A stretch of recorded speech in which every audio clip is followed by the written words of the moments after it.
Hello, welcome to Clickly. Today we are going to learn a new concept in Trigger, loop. The man in black robe noticed Rex, and 6-dimensional seeds appear around him, out of nowhere. How do we achieve this effect in the game?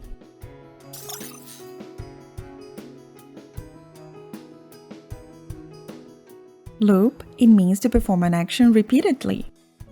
In Clickly, there are 3 types of loop. The first one executes specified number of times, specified integer variable. We use a fixed integer or integer variable to set the times and execute an action repeatedly. It's the most commonly used loop in Clickly. The second one, execute while condition met. It means to loop when the condition is met. And the loop would end once the condition ceased to be met. For example, if you set a condition fish until 21 o'clock, the loop would only end when the time reaches 21 o'clock. The third one, transverse list variable, it means to execute an action for every unit in a list, according to the list order. Today, we will demonstrate the first type of loop in Clickly.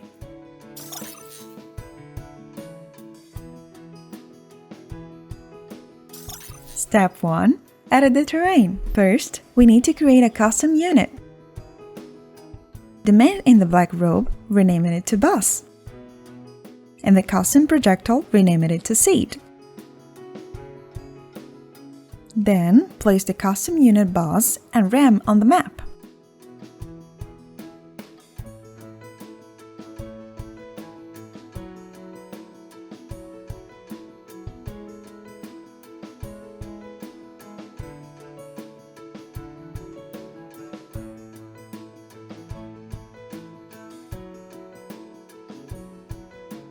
Draw a circle region alert area, center on the bus.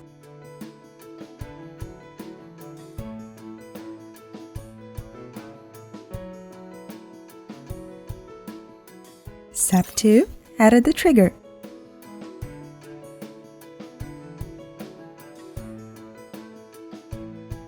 First, add an event.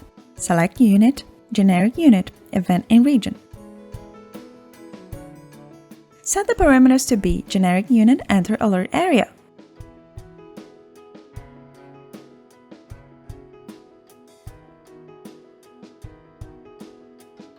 In Action, select Generic.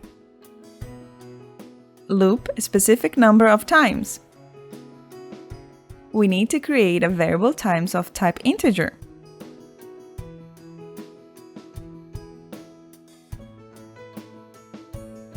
As we want to create 6 seeds. We loop to perform action from 1 to 6. And the variable times the stored current number of loops.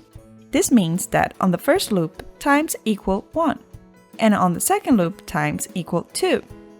To ensure the seeds appear around the bus, we need to confirm the angle directions. Remember that the variable times store the number of loops from 1 to 6. If we multiply them by 60, we will get 6 directions from 60 to 360 degrees. They are evenly divided. In this way, we design a circular wraparound direction for the seeds. So first, we need to set a variable angle of the time float under the loop.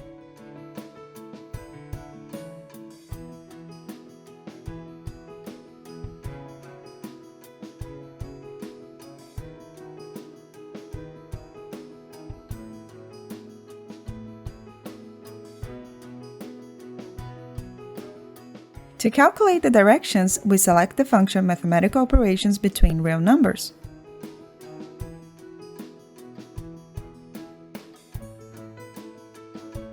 Since times is an integer variable, we need to convert it to float first.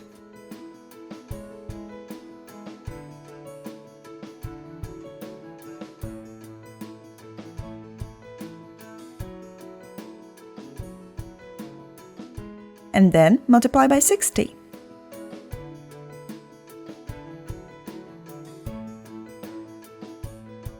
Now, the variable angle represents the 6 directions we want. Next, we need to determine the locations where the dimensional seeds are generated. We create a variable log of the time point to store the points where we want the seeds to be created.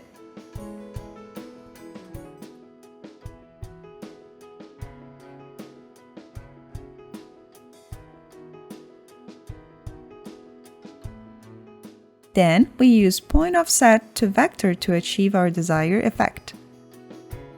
The initial point of offset is the location of the boss, so we use the function getUnitLocationPoint for unit boss to get the initial point.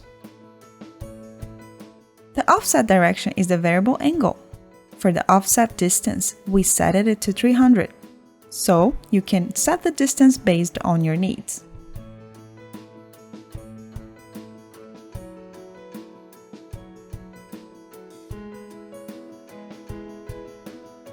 Lastly, we add an action to create the seeds. Select projectile, create a location, create seed for unit boss at the location lock.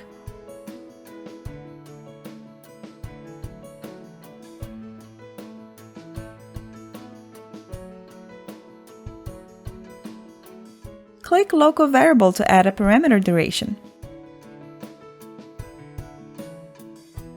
Set the duration to be 5 seconds. This means that the projectile seed will last 5 seconds. The trigger is done. Let's enter the game and test the effect.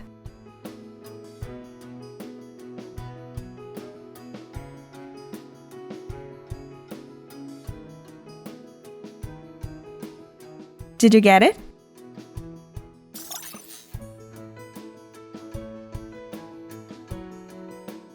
Now it's time to review what we have learned today. The concept of loop. It means to perform an action repeatedly. 3 types of loop. 1. Execute specified number of times. Specify integer variable. We use a fixed integer or integer variable to set the times and execute an action repeatedly. 2. We execute while condition met. It means to loop when the condition is met, and the loop would end once the condition ceases to be met. 3. Transverse list variable. It means to execute an action for every unit in a list, according to the list order. Next class, we will learn about array. See you next time!